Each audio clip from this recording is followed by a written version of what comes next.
On this episode of Matt Talks Hemp, I interview Adam Terry, one of the co-founders of Cantrip Seltzer. Adam has extensive experience in both cannabis and beverage industries, and it shows with the quality products that Cantrip has put out.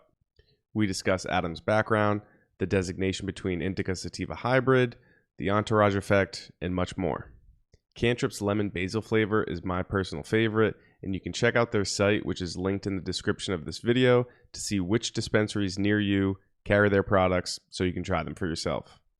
If you enjoy this conversation, don't forget to subscribe and leave us a comment or review with your thoughts. So today we've got Adam Terry, founder of one of the hottest new cannabis brands in Massachusetts, Cantrip Seltzer. Thank you very much for coming on today, Adam. How are you doing? Good, man. Thank you for having me. Yeah, my pleasure. Absolutely. So I guess we can just very quickly go over how we know each other from both of our previous jobs. When I was at Kush, handling packaging, worked together while you were at IHP. And kind of as you transitioned into starting to try to find packaging for Cantrip, I would get calls from you, say, hey, you got anything for beverages? This was kind of in the 2020. Yeah. So like beverages weren't that big in Massachusetts yet. So I was like, no, we don't have anything. I got a big bag for you. That's about all we have. Yeah. And so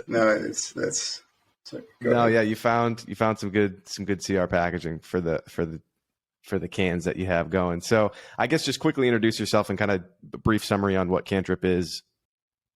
Yeah, no, I'm glad that you brought up how we met, because you came into my life at a time when I was tired of dealing with somebody else over at Kush Bottles, and I really needed somebody to deal with one of my custom packaging. Not that many people even know the name IHP or what it is, because it was sort of a sub company of Temescal Wellness where we did the product development. So we had a big hand in getting that packaging and putting it into the manufacturing facilities, but not so much attention on the actual brands that we created.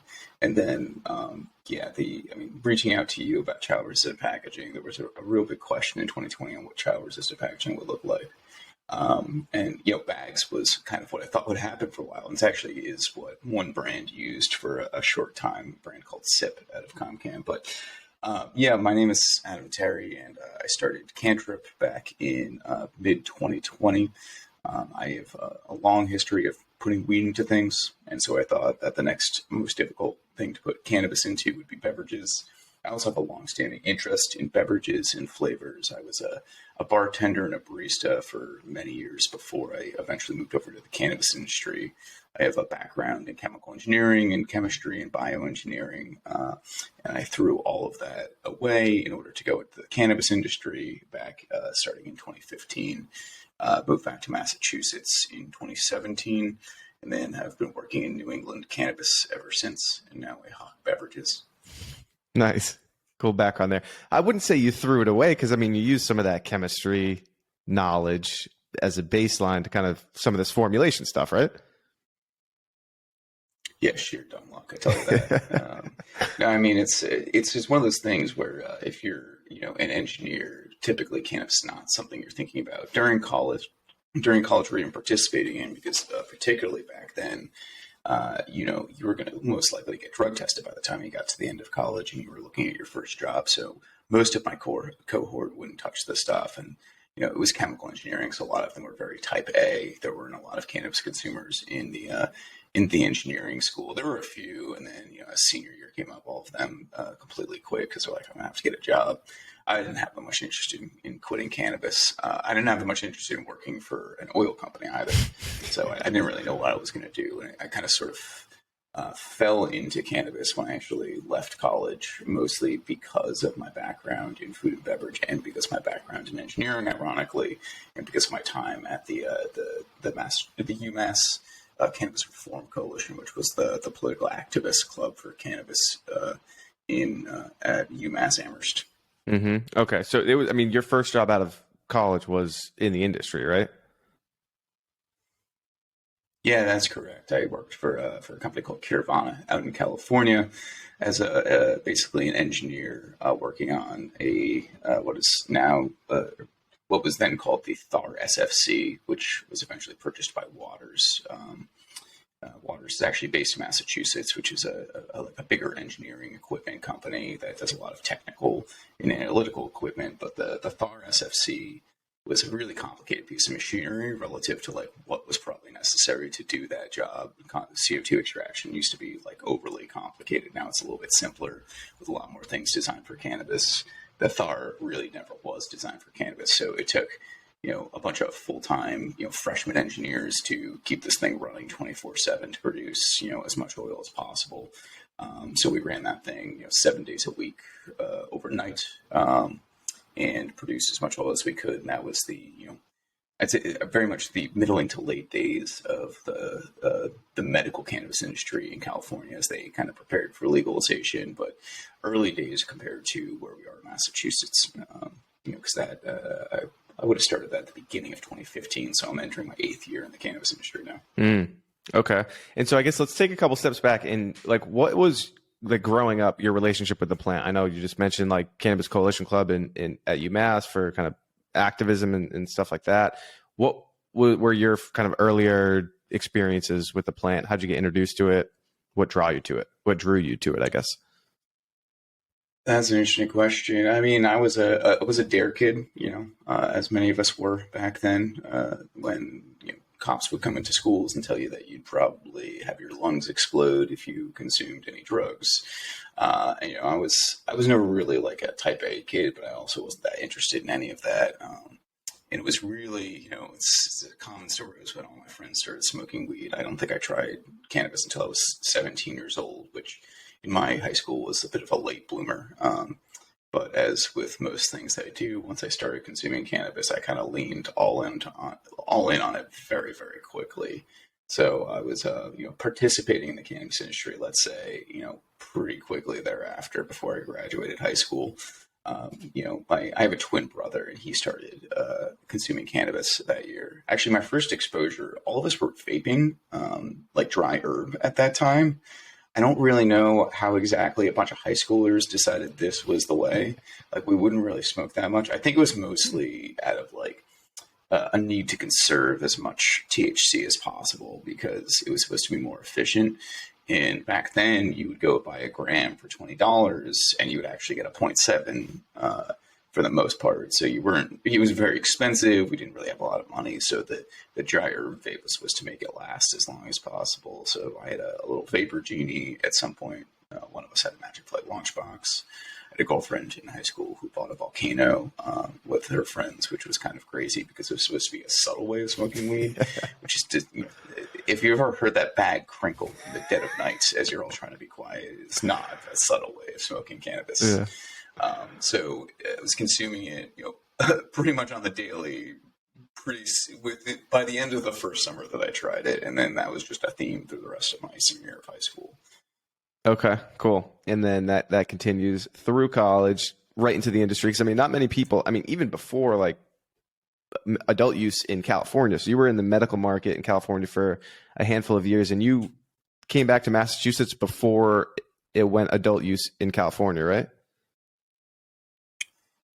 I moved back to Massachusetts at the end of 2016. So they had just voted. People don't remember this sometimes, but California and Massachusetts actually legalized in the same year, which they're just very different markets. But when I started in cannabis, we were still paid in envelopes of cash for the most part. I would eventually, move over to payroll, but adequate payroll systems. It was still like a gray market, just medically regulated. And then moved back to Mass at the end of 2016. California legalized that year, but they still are kind of barely on the metric system at this point. Whereas Massachusetts followed a more direct, linear path from medical, very highly regulated vertical medical operations, which is what a lot of us were still in 2017, 2018, directly into the adult use system. So we never really had that legacy gray market that you see in Colorado and California. Mm-hmm. Yeah. Was the plan kind of always to eventually like get some experience out west and then come back to the East Coast where you're from to kind of just take advantage of the burgeoning market on the East Coast? Or what kind of made you take that jump from Curbana to come back to the East Coast? Yeah, I mean, I'm not a huge plan guy. I'm not the kind of guy where you ask me where I'm going to be in 5 years. Well, now I am, because I run a company, and you kind of got to think 5 years through. But when I was 21, 22, I was not really thinking about that. I actually moved out to California to kind of avoid starting a career for a little while, and just continue bartending for a few more years while I figured out how to use this engineering degree, or just not use it if I didn't want to. I only got the engineering degree because I figured it was more useful and more interesting than getting a degree in English, even though I really enjoyed writing at the time. So I moved out to California, as you do if you're interested in writing, and then I couldn't get a job as a bartender because they don't really recognize bars in Massachusetts as existing. I didn't have really good headshots, which is a big difference between applying for a job in food service in LA and Boston, is that in LA you actually have to have a headshot, which is kind of wild. Yeah. Wow. Not that surprising, I guess. I mean, it's really is kind of what the business is. It is really that way everywhere, but I think Boston, we just don't really have standards for how ugly bartenders can be. Before they just can't be bartenders. So I had a buddy who, I have a friend who has his own like wildly interesting story, I think. But we both graduated UMass, and he was working out there because he moved out there to be with his girlfriend, now ex-wife. And they needed more engineers to run this ridiculously overly complicated CO2 machine. So I was more easily able to get a job doing that than I was able to get bartending. And then, that started to, I had already been interested in the science of cannabis for many years before that. I was a big participant in that college club. I had been already playing around with the idea of extractions and that sort of thing in college. And so about a year and a half into Curvana, a lot of people recognize the story. It wasn't exactly the greatest place to work, particularly at that time in California. It was pretty dangerous. And I don't mean from a legal perspective. I mean from a physical perspective. A lot of OSHA violations in that facility at that time. I hope they've improved since then. But I did see an opportunity in 2016. I was like, look, California is going to legalize. Nothing in this facility is going to be deemed compliant at that point. I would be surprised if this company survives legalization. I should note that they did survive legalization. Curvana is still a relatively large brand in Northern California. But I figured in order to make a career out of it, I should move back to the East Coast where it's highly regulated and there's, more red tape and rules around it, which kind of helps legitimize things. And I also figured there probably weren't that many people who had previous extractions experience at scale. And I still have never really done extractions at the scale that we were doing in California anywhere on the East Coast. There's a couple people I'm sure doing it now, but we were processing 300 kilos a week by the time I left of raw flower, and I still haven't seen that anywhere in Massachusetts yet. Wow. Okay, cool. And so, not personally anyway. I think the Curaleafs of the world still do that. Mm-hmm. Yeah. And so that next job at IHP, it gave you a little bit more, I don't know, I guess the role was a lot different, where it seemed like now you're kind of creating products. Is that correct? Like you had more kind of freedom in what you were doing? Yeah. And that's not really how it started. I mean, my title was extractions manager when I started. And I built out the Temescal lab in New Hampshire. I built out one in Mass. I spec'd out a bunch of stuff for their Maryland facility, which is a whole other story on its own. But it doesn't actually take that long to build a cannabis lab, particularly when you have no budget to do it anyway. So, after we got New Hampshire online in early 2017, I mean, it really took me like a month and a half to finish building out the lab and write the SOPs.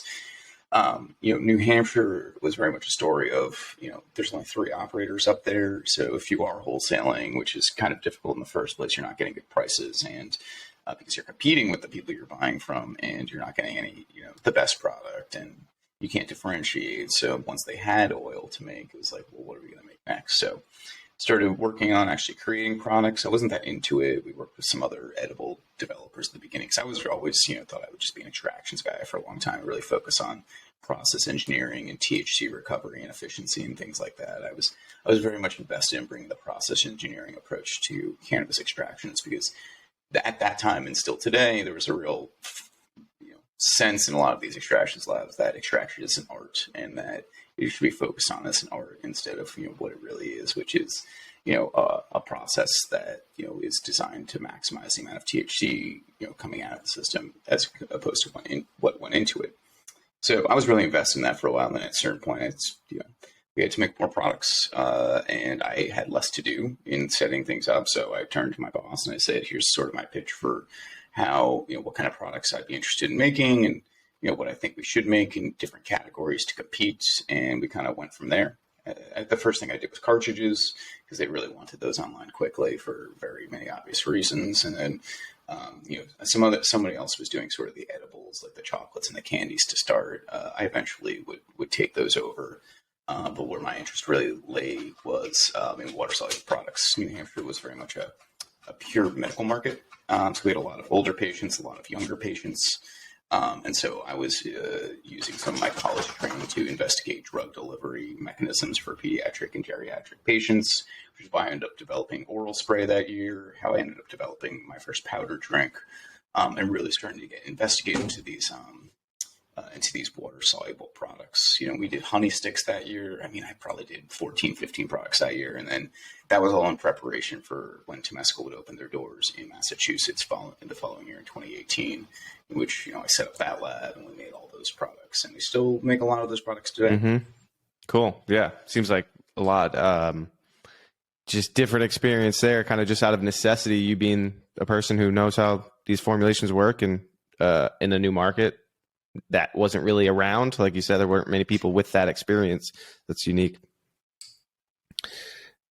Yeah, well, I think one thing that I could say that helped it along was that, as an engineer, you are trained to make the pitch to the person with the money. And so, when I was developing products, it was like, here's where the market share is, here's what the process looks like, here's what our throughput would be like on this. So it wasn't just here's what I want to make. Most frequently, it was not, here's what I already know how to make. It was, I have the skill set to learn how to develop these things more than I went in with it. I mean, at that year, I was also working on Listerine style strips, which is not a product we ever brought to market, but all sorts of things really. As an engineer, you have to learn, basically approach everything from, well, here's the problem. I can come up with a solution for it, not necessarily leaning on pre-existing experience. Mm-hmm. Yeah. And it's funny to think that you started doing all that in New Hampshire before you came to Massachusetts and did it for the same company. And then now just to look at where those two states are at, just in terms of the progression that they've had with cannabis regulation in general. New Hampshire is kind of still a very perplexing situation to me. It seems very live free or die, but no adult use cannabis. Yeah, I mean, as with most conservative states, they kind of exist in a state of eternal self-delusion. I mean, they're the only state left in New England that you can't drive through with cannabis in your car without fear, which is a cool new experience now that Rhode Island has finally come into the fold. I can drive from here down to my home state and never worry about whether I'm going to get arrested for cannabis, which I got to say was a big appeal when I moved from New Jersey to Massachusetts in the first place. Mm. Yeah, that little stretch, especially if you're going up to Maine or coming back from Maine, that little stretch you got to get through New Hampshire. Those couple miles are always a little nerve-wracking back in the day. Okay, cool. Yeah. So moving on to still, I guess, stay on the topic of formulations.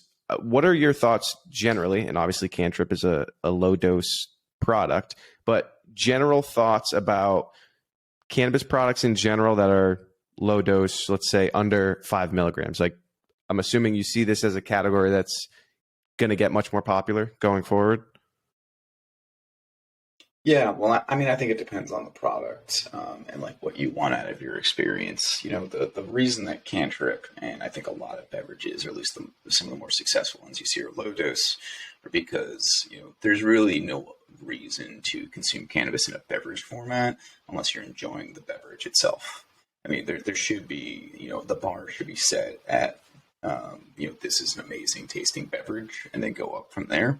And so if you have a great tasting beverage, you're probably going to want to drink more than one. And so if you have your maximum dose in a single beverage, what are you supposed to drink for the rest of the night?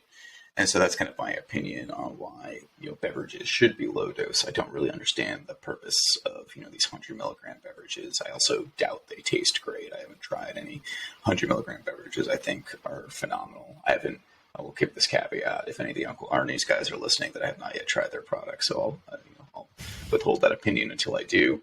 But there's a lot about beverage that kind of necessitates a large volume model.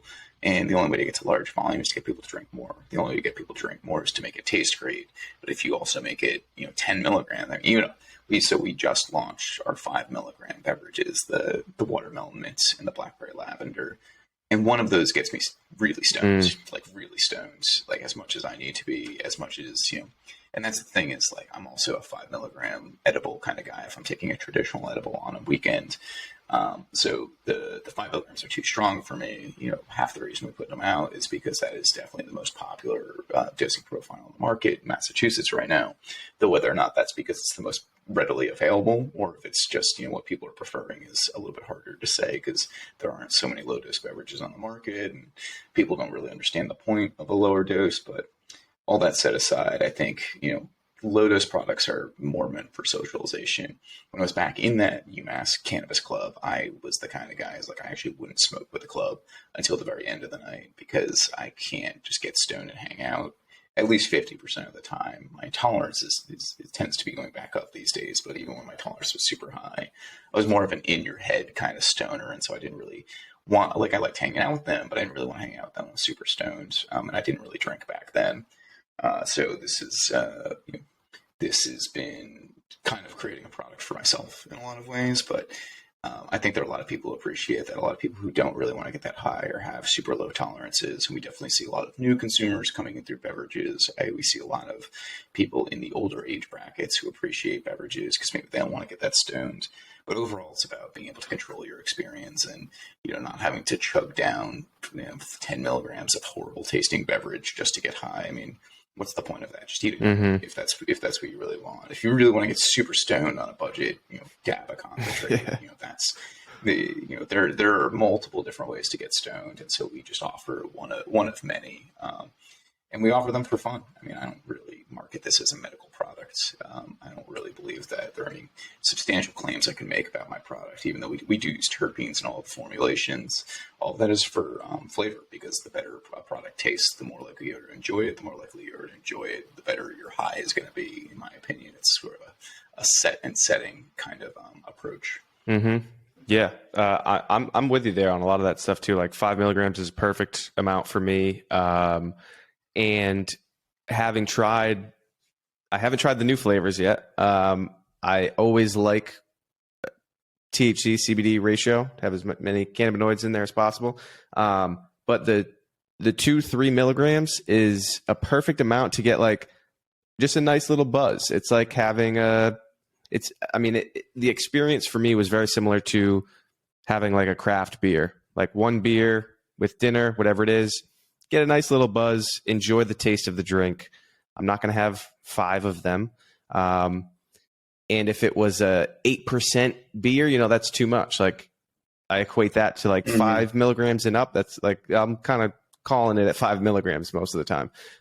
So yeah, definitely the experience was very enjoyable for me. And then I get the sessionability, I guess you could say, of it as well. Like if you are at, getting into summer, a cookout, whatever it is, over time, you can have multiple of these of Cantrip cans, and you're not going to be, incapacitated. Obviously, everyone is different and everyone's tolerance is different. But I guess we could talk about like the onset of the product itself and the unique way that we're absorbing the THC with your product specifically, in that it's nanoemulsified. So can you kind of just explain what that is for someone who has no idea what any of this is, very new to cannabis in general? Like what is different about the THC in your product versus the THC in most other drinks? Yeah, I mean, I appreciate that question. I think the easiest way to break this down for somebody, because nanoemulsification is more of like a buzzword that people use for fundraising purposes than something that actually matters to consumers on a daily basis. But if most people aren't aware, which they very much might not be, unless they have a deep experience in cannabis, THC is an oil.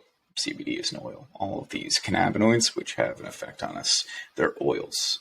Oils only dissolve in other oils. So, cannabis loves to be in olive oil, loves to be in, bacon grease. Anything that is fat soluble in your body or in your refrigerator is going to be, a good match for putting THC into, which is why you see a lot of people putting it directly into butter or oils or things like that, and then putting it into other things. In order to make a beverage, you have to make it into some sort of water soluble state. And the one method that people use across many industries to do that is called emulsification. And all that really means is I've taken some really big other molecule. In many cases, it's, a protein, or it's, some sort of synthetic. And in the case of Cantrip, it's a natural, it's a combination of a couple natural proteins. And it is a big enough molecule that on one side, it can hold on to that THC. And on the other side, it can still, interact with water in an appropriate way. So basically, because we're taking that THC, we're finding a way to make it stable in the water. We end up with really small particles. In order to do that, it's actually very difficult to make a macro emulsion out of cannabis and make it stable in water. A good example of what a macro emulsion might be in your refrigerator is mayonnaise. Mayonnaise is essentially oil and vinegar that is emulsified by egg whites, so that they're stable and they don't separate. That's why you don't see the oil on the bottom and the vinegar on the top, or other way around. In a jar of mayonnaise, the egg holds it together because it's this big protein. In cannabis, we really have to reduce the total size of each particle using a variety of different methods. Either sonication or high pressure homogenization are the two most popular. And by putting it into those really small particle states, we can get it into the water. Because it's into the water, it can get through, the lining of your stomach the way that most beverages might. It's the way that alcohol typically does it.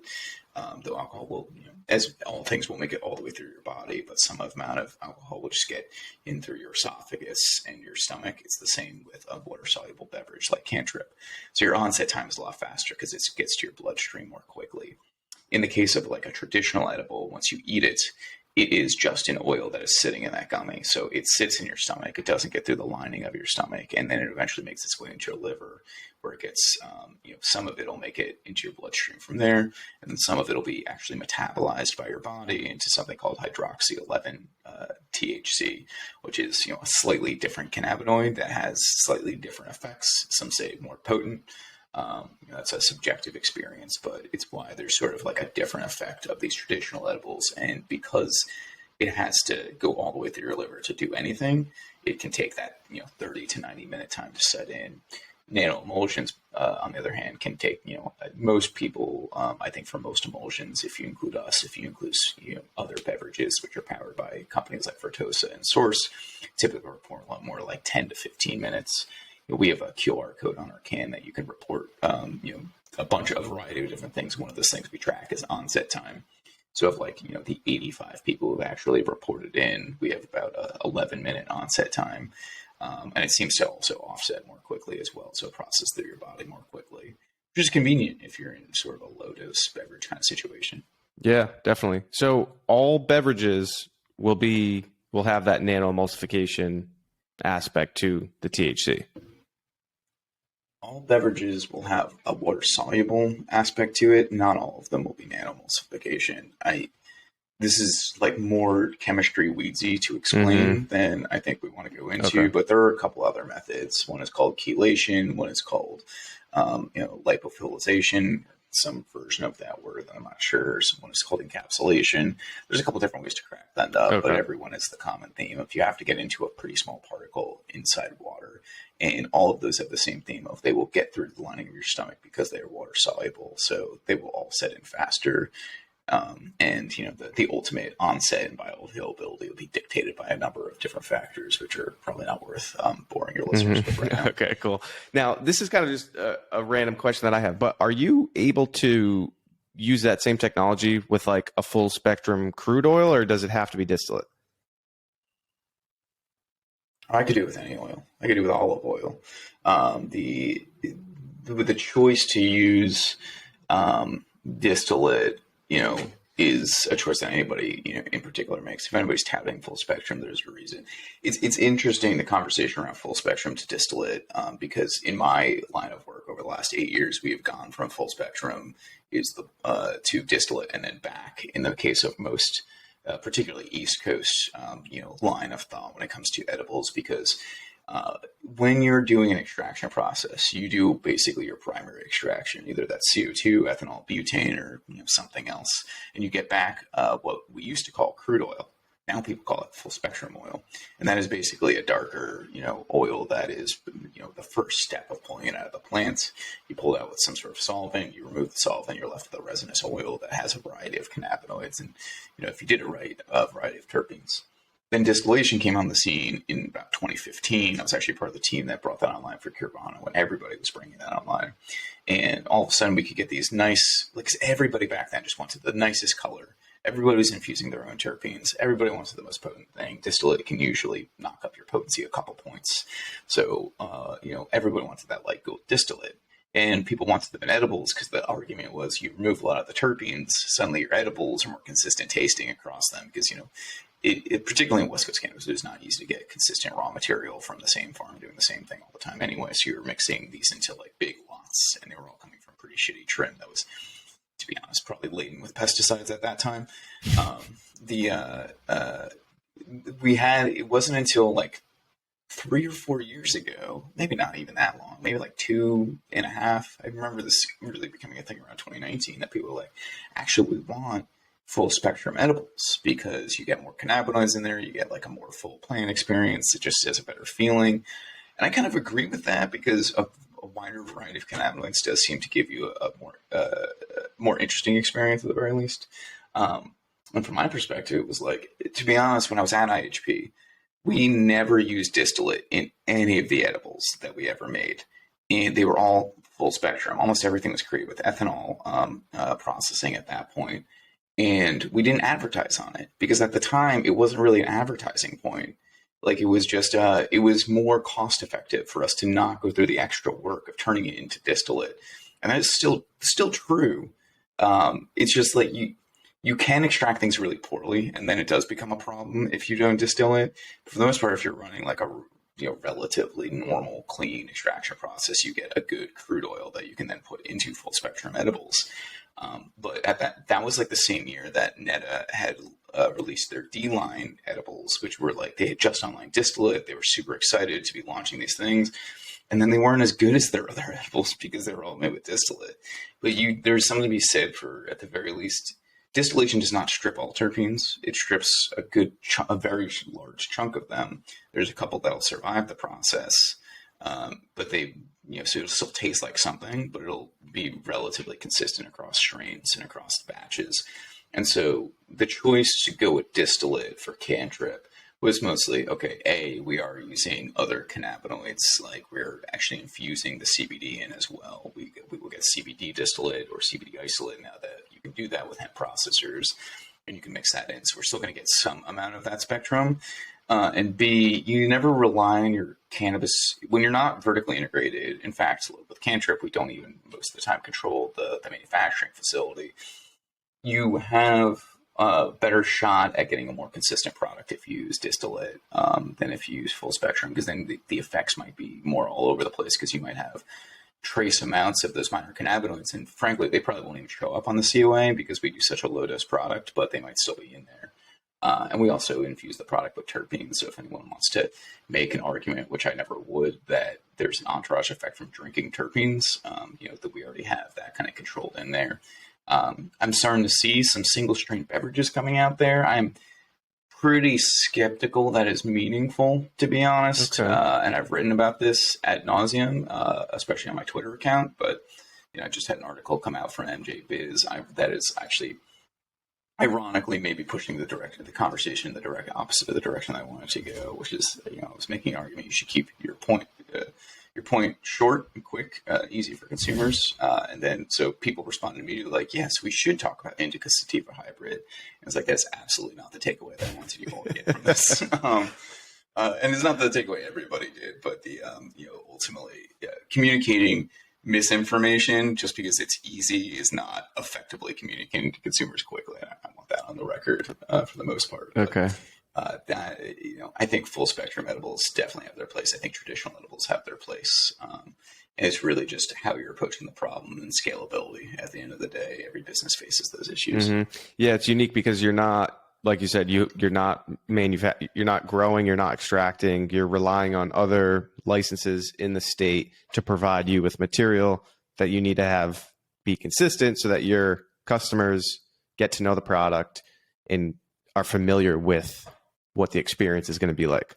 So that's good to know. That makes more sense now thinking about it, because I'm like, oh, show me the full spectrum edibles. Like I want a wide range of different cannabinoids and terpenes in this product. But like you said, that definitely makes sense when it comes to like a product market fit and what you're trying to do with your product. So that makes sense.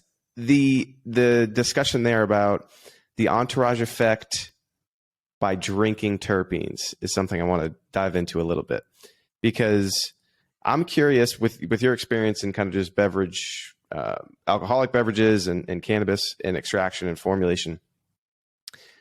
I guess just more, I'm curious, like why would it be different drinking terpenes and other cannabinoids in the full spectrum, whether you're drinking it, eating it, versus combusting that and getting that like entourage effect from it? What's the difference there?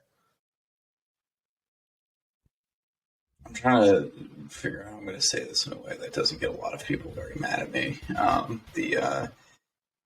First of all, that we don't have any evidence of that. Like that's my first point. It's like there's no evidence of eating. There's no theoretical reason that a terpene, when consumed in your stomach, is going to survive from your stomach to your brain. Gotcha. Okay. When you inhale a terpene, like when you combust it, you do get an inhalation effect. So like of the terpenes that don't immediately fall apart when you burn them, it's going way more directly from your lungs to your brain. I mean, this is why people, snort things when they could easily just eat them in a pill.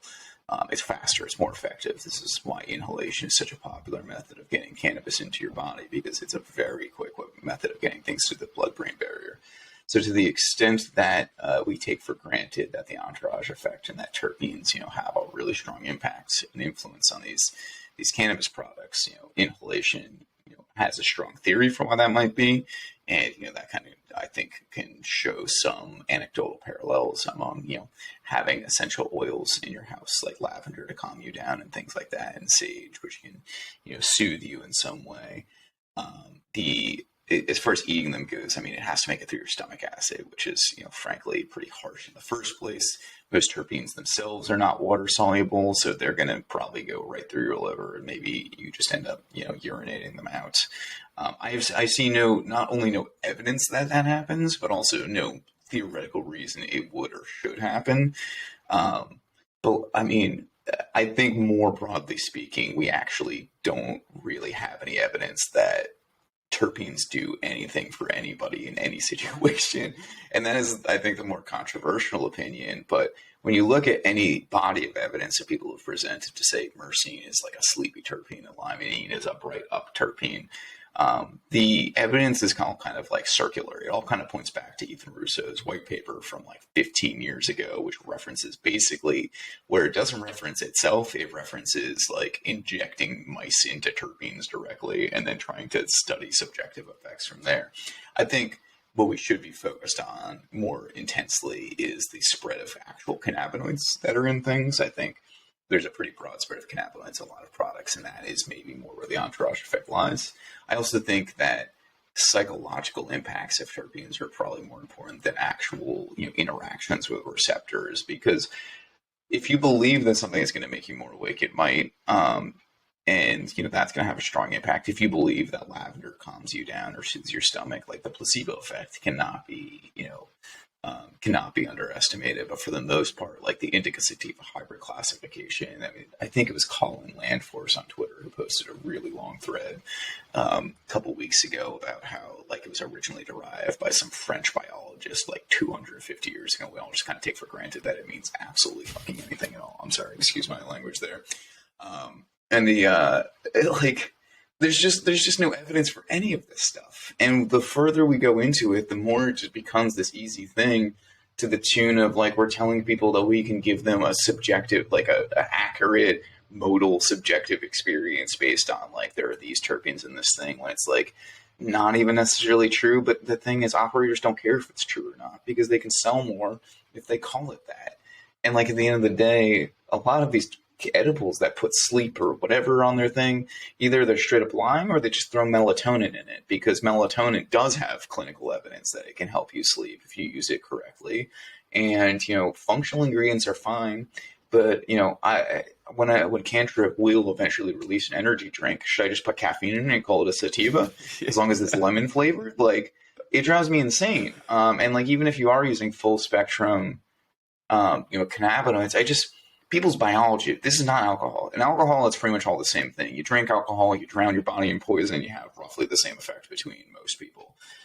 But the people who claim that drinking gin is different than drinking tequila, is different than drinking whiskey, that all tracks is ludicrous to me as well. I think that's all psychological, and no one can really prove otherwise because this is all subjective anyway. So I don't know. I go around in circles of frustration with should I just market this way and accept it?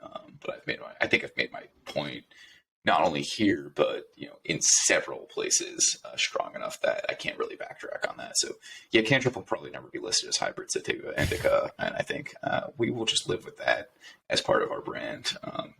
I just would prefer to have one brand that is not half snake oil, which is the real strong tendency in the cannabis industry to end up with people who are willing to just market lies to you out of convenience or because it will increase their sales. And I think there's another way to go about it. Do you see that changing at all from the consumer perspective of knowing that and just not? Because you go into a lot of dispensaries still, it's like the bud tender, whoever's behind the register, will ask you indica or sativa. Oh, you want some flower? Do you want indica or sativa flower? And then they're all pointing right to oh, well, the highest THC is this one. And that's kind of so people are going into a dispensary, might not know exactly what they're looking for, might not have a lot of familiarity with the plant in general. And then the person who's supposed to be the knowledgeable one who's going to educate them and guide them through the experience is saying, these are the two classifications you're looking for. High THC is important. And until the consumer is more educated, I don't see the brands or the operators changing how they're presenting those things. So do you think that's just going to be next 10, 20 years? Do you see any change in that? Or do you think it'll kind of stay how it is now? Yeah, it's an interesting question. My instincts is probably not. We have two factors working against us in that way. First is there's more consumers with zero knowledge base coming in than there are, at a faster rate than we are educating the consumers who are already here. Mm-hmm. So the average education level is actually going down, not up, and that's going to continue until we at least hit basically critical mass for how many people are going to be consuming cannabis on average after everything is legal and the dust is settled. The other is that it doesn't really matter enough, I think, for people to care. I think people that really are invested in this classification system are super invested in it, and it really matters to them, and they want to believe it, and they probably believe it to the extent. And to be honest, there's not enough evidence for anything I said to be accurate that I can definitively say that terpenes don't do anything. I think the burden of proof should be on the people who make the claim, but if you want to go for the converse, I don't have enough proof that it's not true. And they're really invested in it. And I think most of us on the other side of it are not that invested in it. I don't think it's really harming anyone to this is not Theranos where we're claiming that we can, determine whether or not you have cancer based on a drop of your blood. We're telling you that you might get a little sleepy if you smoke this strain. You might get a little bit more awake if you smoke the others. I don't see that as materially harmful and to such an extent. I think it's deceptive and annoying, but I don't think it's hurting anybody that badly. If people want to spend their money, they're going to spend their money where they are. This is America, the land of the great grift. We love grifters so much that we make entire television shows about them that, then ultimately make as much money as the grift itself. So, I think cannabis will continue to be this way. I think there'll be plenty of interesting companies that try to take a crack at solving this problem. Plenty of scientists that get really annoyed about it. But I think indica sativa hybrid is probably a system that's here to stay. I think maybe on the edibles front, we might be able to fight that battle in a material way because eventually people start doing research. But how do you really track a subjective experience to people? Maybe you shove them in an MRI and see what happens when they smoke different weed, which would be a very interesting experiment, hotboxing the MRI. But you're going to need 3 of them, one for indica sativa and hybrid, and you're going to need a bunch of sets of triplets to try this on. But no, we'll never really get clear answers on this. And as long as it's the easiest way to classify things, unless we come up with some better, more, you know, both accurate and easy system to understand, it's never going to happen. And there's always a chance that we back in the other way, where we actually do start growing strains that like somehow are growing caffeine in them and call them a sativa, and then we've solved the problem by going in the other direction. That's interesting. So I don't think this has changed. Yeah. Yeah. Well, Tobacco was a great Simpsons episode. All right, I'll have to look into that. I haven't watched that one. Okay, cool. Yeah, I mean, my final comment on that is like I would like to see more of just conversation from bud tenders and operators about this is subjective. This is going potentially to impact you differently than it will impact the person sitting next to you consuming the same thing. Everyone is different. Try it. Experiment, come back, let's see how it worked, and then we'll go from there.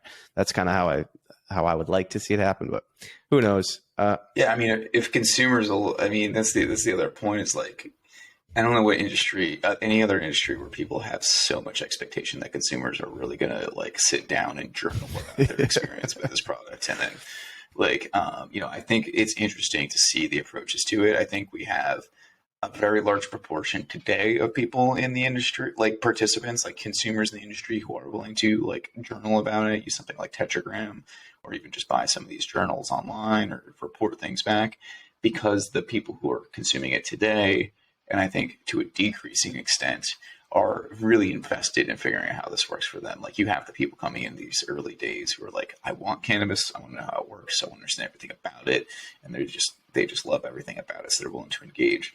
But as you get more consumers coming in, you are going to have lower and lower standards and fewer people that are interested in engaging past a 15 to 30 second bit from the bud tender. And I think you see that really strongly in the sales of flower in Massachusetts, where the people who are most engaged with cannabis flower and cannabis concentrates in Massachusetts don't buy those things in Massachusetts anymore. They all go to me. Yeah, it's interesting. Cool. So we'll put a bow on that one, on that topic. I appreciate all your opinions there. I want to talk a little bit about the flavor choices. And I was going through your website, big fan of how everything is presented on your website. I think we share a favorite flavor. The lemon basil is definitely my favorite. I actually haven't tried the new one. So, and I'm a big blackberry guy. So it's going to be a different experience because it's not the same dosage, but the lemon was definitely my favorite. And a different conversation that I heard you have recently, you mentioned a Schizandra berry.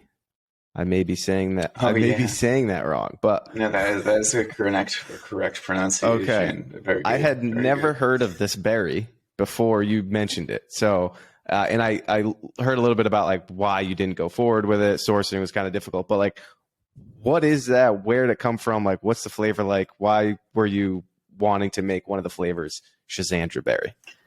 See, all of those questions are why it would have been a very bad idea to make a Schizandra berry flavor, because that's the same 5 questions everybody would have to ask in order before they even purchased it. No, the Schizandra berry is really interesting. I've been kind of obsessed with it since I was a bartender, because when I was at this great little spot in Amherst, which has been around for a long time, but recently came under newer ownership in 2014. This guy, Rabib at Bistro 63 in Amherst, would make this like Schizandra berry juice. And it's like this like pink, super tart, like very high in like natural citric acid, like berry, and it made just a beautiful beautiful pink color, and it has, I don't even know how to describe it, a very unique flavor. It's also known as the 5 flavored berry, or omicha, as I've like later come to learn in researching this. But it's such a unique flavor that it really wants to work with it. I actually also wanted to make, I have you're familiar that I also have a small liquor business where I make gin and vodka. I really want to make a gin with Schizandra berry, but the government wouldn't let me, because it's not like well known enough basically to be, the government has a list of things they call GRAS, which is generally regarded as safe. And Schizandra berry is not on that. Like oranges aren't on that list. Lemon, like you don't have to prove that it's safe, because it's like kind of common sense, or you can go through the effort of proving that it's, generally regarded as safe. There's a mechanism for that, which I was not willing to spend, but Schizandra berry is not on that list. But it's originally a Chinese berry. There's a guy who has a farm in Amherst, I think, that grows them. And so they're just expensive, hard to source, and I think they'd be harder to sell. But the very first Cantrip was something I was calling Shazandraberry Dream, back when I was also thinking about using some sort of strain-based like naming system, even if there weren't really. Actually, I think I had put Blue Dream terpenes. I think those Shazandraberry and Blue Dream terpenes as the like primary constituents of that seltzer. Maybe there's like a little bit of lemon in it. I can't quite remember. A lot of the early Cantrips were really just me making cocktails in my kitchen in Cambridge, and then adding some. It's funny, I used to make a powder drink, so I would keep a lot of that on hand. So I would just dump that in. It would be later that I would start making nanoemulsions at my house, like true nanoemulsions, not the sort of like more macro-based emulsions that I used to make. So you could do that in your kitchen at your house? It doesn't require like crazy equipment? You can make a pretty good one with just material like common kitchen equipment. You can't make a really true small particle size one without a sonicator. And to get a good sonicator is pretty expensive, so I didn't really start making that until a little bit before we actually started. But for the most part, a lot of my early samples were just like, you can kind of do like a hacked version of spray drying with cannabis concentrate, with like a food processor and an immersion blender. But it's kind of hard to describe. But you can make like a limited version with common kitchen equipment, but you do need like more specialized equipment to make really proper true nanoemulsions. Mm-hmm. Okay, cool. Nice. So the new flavors, two of them, those are in the market already. Yeah, they hit the first stores actually last week. Oh, nice. They came out in 10 stores, I believe, last Friday. Gauge in Air, Piping Clover and Wellfleet. Yeah, I can't remember the rest off the top of my head. My staff and my business partner do a lot more of the sales thing. Yeah, the website though is updated with all the stores that are carrying it. Yeah, the website should have everywhere that Cantrip is currently. There may be a few. We definitely we had some rollover in manufacturing, so we were a little bit low on stock during most of the month of May. But we're coming roaring back. So the new flavors and restocks of the old flavors all went out starting Thursday and Friday. I know INSA's 3 locations are getting restocked today, and you can find all of them on the website. Nice. Cool. That's awesome. So with launching the brand, growing the brand, I've seen just on LinkedIn, you and Dylan, your co-founder, traveling different places, trying to raise money. What has that experience been like? Some of the like maybe challenges, barriers that you've come across, through kind of dealing with COVID, towards the end of COVID, or just lockdown stuff? Like, what has the general experience been like trying to raise money for Cantrip?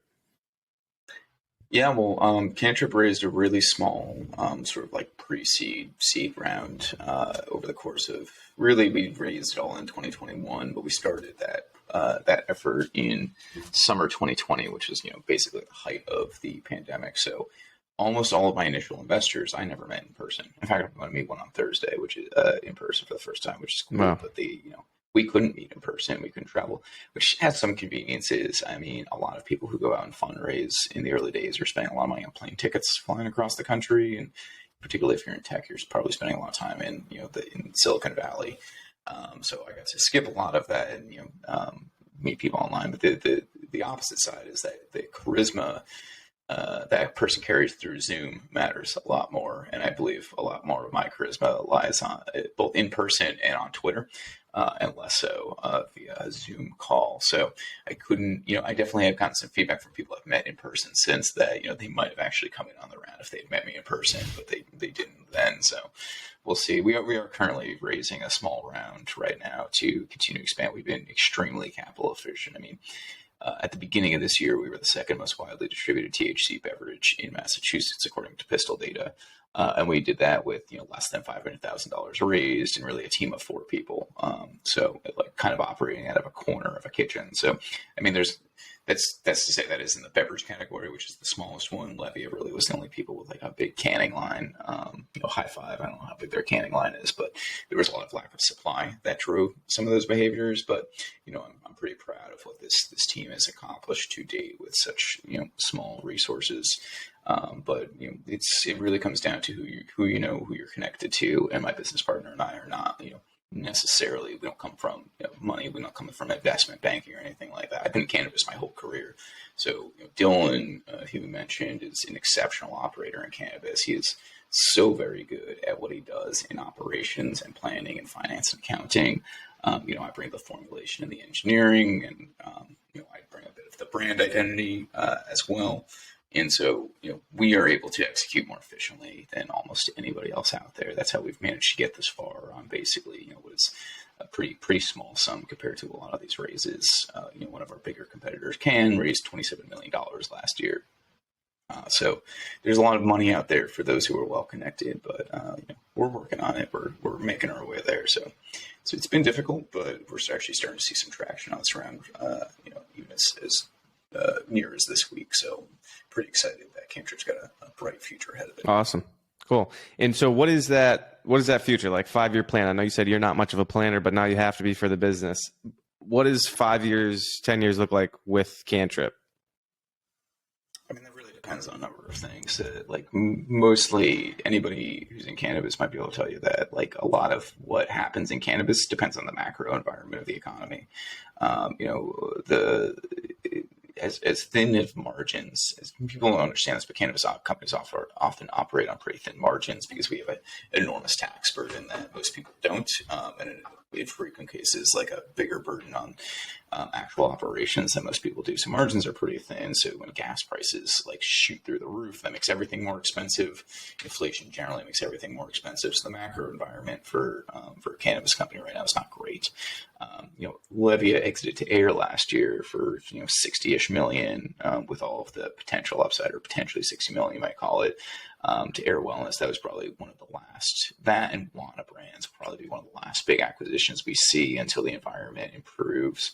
So I expect that within 2 years here, as soon as the economy starts improving, Cantrip will probably be in New York by next year, depending on what New York's regulations shake out to be. They still haven't released the full regulations, but we have potential licensing partner there. We'll be focused really on the East Coast states. We'll probably stay out of Colorado and California for a while yet, but Pennsylvania, New Jersey, Connecticut, these are all states we're very interested in. I'd say even as far as Illinois, less so Michigan. We really look for behaviors which are more East Coast like, which is to say that price compression hasn't destroyed margins yet. You're seeing some tendencies towards lower retail margins in favor of larger volumes on the East Coast, and there's a little bit more of opportunity to play in where you don't have to be extremely competitive from the get-go. I mean, if you're you have $27 million, you can play in California, where you have a brand following, you have celebrities behind you, you have an incredible war chest to fight all these marketing battles. In Massachusetts, it's more about building community. I could spend a whole bunch of money tomorrow on billboards across the state and still probably won't make as many sales as sending a single brand ambassador to a store to just talk about it with people in the community. I mean, that's really the most effective marketing, people always say, is word of mouth, and it's absolutely true. So, I went to a tabling at Wellfleet on Saturday to, promote the new flavors. I got to talk to a lot of people. I got to talk to the dispensary staff. You're building connections both with consumers and with bud tenders. And so, Cantrip will keep focusing on a strategy like that, remain, efficient in that way. And I think once the capital markets improve, we'll probably start getting calls from MSOs who are looking to acquire us. But I mean, what I really think the ultimate goal for Cantrip is we want to be around long enough that, a Coca-Cola is ready to start, looking at things like this. We have a few Atlanta-based investors, so they've told me that I can't take any money from Pepsi. Once those kind of big traditional CPG players are interested in doing it, Cantrip is building enormous demand for a brand that I think becomes very profitable for any company that has the infrastructure to put Cantrip on their own rails and say, we're going to produce all of this stuff in-house. Federal legalization is coming, so we can distribute and centralize manufacturing and distribution, really get those economies of scale. And I think that's where the biggest value is going to be for an exit for a brand like mine. Mm-hmm. Cool. Yeah. I mean, and even getting into different states, you don't need to set up a facility. It's, essentially it's your SOPs in the branding in the canning is really the only thing, right? You don't need a facility. Like if you want to get into New York, you don't need a facility there. There essentially just needs to be infrastructure for canning, right? Which is relatively similar to like if you're going to be canning soda, if I'm not mistaken. Yeah, it's pretty similar. I mean, really, what you need, and this is something that Wana Brands did really well, is they started their operations in Colorado. They owned their operations in Colorado, and then they found other people who make gummies in other states and said, "Hey, make some of our gummies. We know that people will buy them, so you can make some money. We can make some money." You take a lot less home at the end of the day if you're doing that way, but it helps to really spread a brand and build demand for it, because if you have a large amount of demand at the retail level, the question just becomes, how can I then leverage that back into more gross margin? So you could start with co-packers, then maybe eventually swap in your own infrastructure, which doesn't really make sense to do in each individual state, but it might if, federal legalization happens and Coca-Cola already has all the manufacturing facilities they need to do it. And they say, okay, this brand has huge demand and they may not be making a ton of gross margin right now, but once we put it on our platform, we're making it ourselves, then we will make that much gross margin. So you can get, good multiples on revenue for an exit that way. And ultimately allows you to spread your brand more quickly. I mean, to date, Cantrip still doesn't have a license in Massachusetts. We still work with partners here. And there's a lot of people investing in that infrastructure in Massachusetts because they want to be co-packers for beverage because it is a lucrative opportunity. And guess what? Cantrip happens to be the biggest beverage brand in Massachusetts that doesn't currently own their own canning line. Well, I have a couple of small canning lines, actually. That's not to say we don't do anything, but the one thing that separates us from a lot of our competition is that we do have that nanoemulsion technology in-house. We don't outsource that, and we do have the know-how to build these canning lines in-house. We don't outsource that. So when we're looking for partners in Connecticut, if anybody in Connecticut is listening, they have a manufacturing license, which I guess they don't yet because that lottery hasn't happened. They can give me a call and say, hey, I want to do this. And, we can make a good deal where everybody wins, because not only are we going to license them the SOPs and the brand, we can actually help them set it up. And that's, sort of a key advantage of being an operator-led company. That, again, this isn't a company that's led by investment bankers or people who are, come from just the finance world. These are, Dylan and I are people who actually know how to get the job done. And so that gives us an incredible advantage in operating efficiently and sort of, the regulated THC space is extremely complicated. So once you sort of get your sea legs and you learn to swim, you can do a lot very quickly, and we're going to have a lot of great opportunities to use those skill sets moving forward. Mm-hmm. Nice, cool. That's I feel like that's probably a good place to wrap up, and I guess we could finish with just kind of highlighting if anyone is interested in trying Cantrip, if they haven't tried it yet. Check out the site. I'll link it in the description, cantripseltzer.com. You can learn more about the team. Some of the something I learned looking into it was the name is from Dungeons of Dragons. And it's like I thought it was just like a cool name. It had can in it. It's cannabis. Yeah, no, that's true. I actually was trying to avoid the weed pun, to be honest. And we landed on that one. It's like, well, if we don't put two N's, then it's not a weed pun.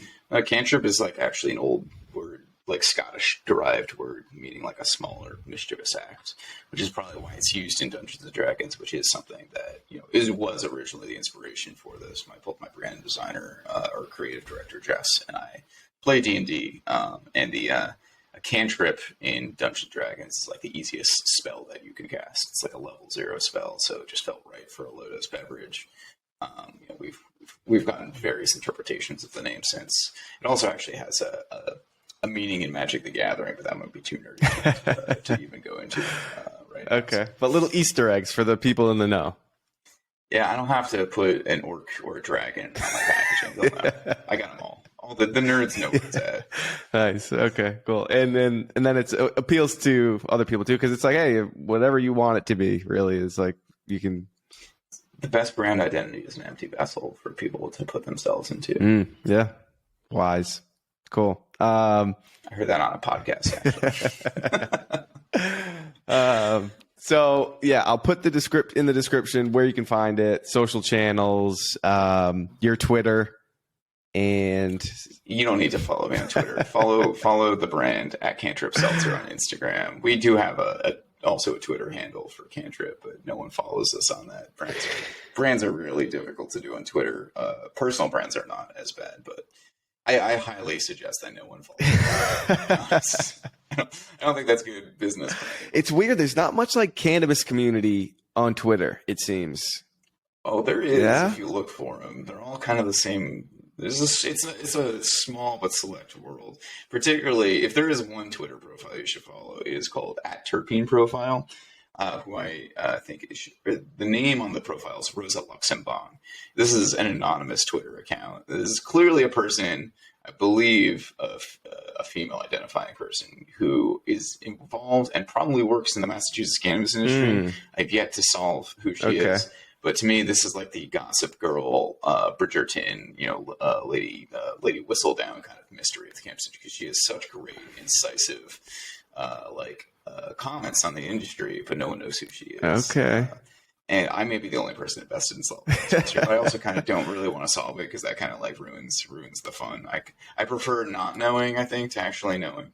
But it's a very interesting profile to follow. But there's a community of cannabis folks on Twitter. It kind of runs in a small circle, and then like a lot of it is also hashtag MSO gang, which is not a lot of people's. But it kind of runs in the same circles as like the mass political Twitter, which are like the two places that I am mostly interested in on Twitter. So if that's the kind of thing you're into, you will be able to find me. I promise that I will come up in your recommended follows if you start following the right people. Okay, I don't recommend it. All right, we'll put Cantrip's Twitter and social everything social for Cantrip in the description. People will be able to find everything, and all this is linked on the website. The website will be in the description. And I'm gonna do some digging into terpene profile to just catch some of the Massachusetts tea that I've been missing out on because I'm like out of the loop now. Since I left Kush, I'm out of the loop with all the stuff that's going on. So hey, you're a hemp guy. Yeah. That's what we call cowards. I'm just kidding. Oh man, I know a lot of people in the hemp industry are gonna be mad at me. The viewership is not too large on this show just yet, so you're good. But when you're talking about grass certified stuff, like the only reason I know anything about that is because hemp seed is grass certified for human consumption. But we can't. Oh, is it? Yeah, but we can't feed it to cattle or animals in general. Like no farm animals can eat it, but it's grass certified for human consumption. It's just one of those weird things. Yeah. It's just an artifact of how laws are made. Yeah. We won't go into all that though.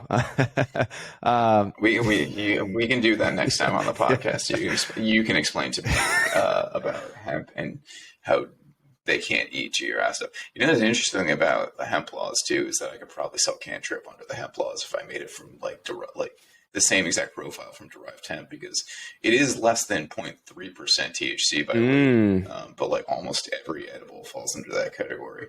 But if you look it up, Minnesota recently passed a bill that would allow that to actually happen and be sold in like grocery stores. I don't know if the governor has signed it yet, but that would be a really interesting outcome, because the laws don't actually make any sense, it turns out. So we'll see how that goes. Yeah. Something to keep an eye on. I mean, stuff is popped. Like, we won't go too deep into that, but I mean, all the THC products that are now like legal THC products, I'm seeing like at first it was just Delta 8 stuff. And I was like, all right, that makes sense. It's hemp derived. But now it's Delta 9 stuff that's popping up. And it's just like, yeah. Because it's derived from hemp, and they're like, well, it's derived from hemp, so it's clearly different somehow. Because hemp and marijuana, clearly not the same plant. Definitely not genetically, basically identical. Yeah. Yeah. Well, hopefully in the near future, I mean, we see a lot of these things change. Like you mentioned, you didn't specifically mention 280E, but these laws that are making it very difficult for cannabis companies to make higher margins and just operate easily. There's a lot of barriers to all that stuff. And I mean, when you start talking about like Coca-Cola acquiring cannabis companies and interstate commerce and all these things, like it's the next 10 years. Like, I don't know if that'll happen in the next 10 years. I guess we'll close it with that. Interstate commerce. Do you think that's going to be a thing by 2032? It's such a bad question, because if you asked me in 2012, actually in 2012 I might have said by 2025. I don't know. I mean, if you asked me even 2 years ago, I would have said it'll probably be legal in the next 5 years. I don't at this point actually know if it'll ever be legal, because we don't have a functioning Congress. Like, you need to. The only way we're going to get any of this stuff done, I mean, you could reschedule it via executive action, but beyond that, like safe. I don't know. Maybe there's a small incentive for them to happen, but like people, I saw a poll on Twitter, which is like, do you think if it happens, it'll be Democrats or Republicans that do it? I'm like, I think we have at least 45 Democratic senators who would vote yes on legalization tomorrow in some way, shape, or form. I mean, depending on the bill itself, and we can get into the social justice aspects of most of this stuff, because like I don't think Cory Booker is going to support safe banking on its own, unless it's tied to something with some social justice, which is a non-starter for Republicans. But like we maybe have like 1 to 10 Republicans somewhere in there. We need at least 10, probably more like 15 or 20 to get to beat the filibuster on this. And like, when's the last time we beat the filibuster on anything at all? It's just we don't have a functioning Congress. It doesn't seem like our Congress is going to get more functioning anytime soon. Unless you have all those three things lined up, it's just not going to happen. So like, no, I don't know if cannabis will ever be legal in this country. I am honestly at this point where I'm like, there's so many different factions pushing for different things. Everybody wants it their way, and they want it maximum, like on the social justice contingent, which I have often spoken about. I don't think anybody can have true moral clarity on any of this stuff because it's very complicated. But like, yes, there should be social justice elements of this, but like, is it worth delaying by 10 years to get social justice elements to keep people in prison for federally illegal, or like what should be federally illegal today, and get people out of prison? Or, the people, Republicans won't even touch that thing. They want it to just be, in its own way. And now we have Laura Ingraham saying that cannabis causes mass shootings. So what environment do we get anything through Congress? We don't get anything else through Congress. It doesn't matter how popular cannabis is. It doesn't matter that it's the most bipartisan issue in this country. We don't even have, and frankly, we don't even have a president that actually wants to sign that bill. I think he would if it came to his desk. But I don't think he wants to sign it. I don't think Joe Biden wants his legacy to be the president who legalized marijuana.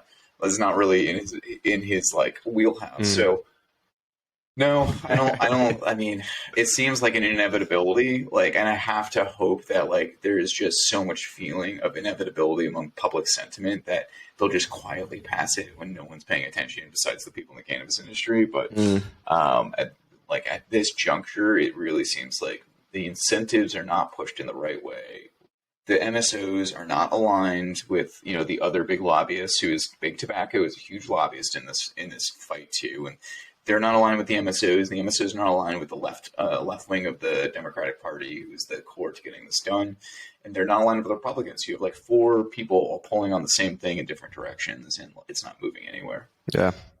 Yeah, I'm with you there. I kind of feel similarly. And then, like, federal legalization is one thing. Pessimistic. Yeah, I mean, federal legalization is one thing, but then like interstate commerce is a whole different thing. I don't think they're necessarily connected automatically. So it's and there's like, I mean, you'd have to revise state laws in order to meet at interstate commerce, because I'm pretty sure in Massachusetts it legally has to be grown in Massachusetts to sell it here, which is exactly what happens with hemp. Because Massachusetts is the only place where you can't like sell any hemp product unless it's grown under Massachusetts hemp laws. Whereas like you can do it the rest of the country, as far as I can tell, you can have interstate commerce, but not in Massachusetts. Yeah, it's weird. But then you can pop into like a 7-Eleven and you'll find like some hemp bomb random CBD products from some. It's not enforced, so it's kind of weird. But yeah, it seems like it's only getting more complicated. So I guess we'll just keep drinking Cantrips, having a good time, and that's about as much as we could do. Yeah, Cantrip, drink of the summer. Go find it. There you go. Please. I need to feed my dogs. Well, I'll help everyone find it with information in the description of the video. You're pretty accessible on social platforms and LinkedIn and stuff. So if you want to hear it directly from the horse's mouth, give Adam a follow on or connect with him on LinkedIn, and go try Cantrip. It's good. I like the lemon flavor. I also do have a Finsta. What is a Finsta? Thank you. Oh, I have an Instagram for Cantrip too. It's at Cantrip. Oh, okay. Oh, all right. Specific. I like it. Cool. Okay, I'm gonna give that one a follow. I'll track that one down. Yeah. All right, Adam. Thank you very much for coming on. I appreciate this conversation, and look forward to continuing to watch Cantrip develop. Yeah. Thank you so much, Matt, for having me.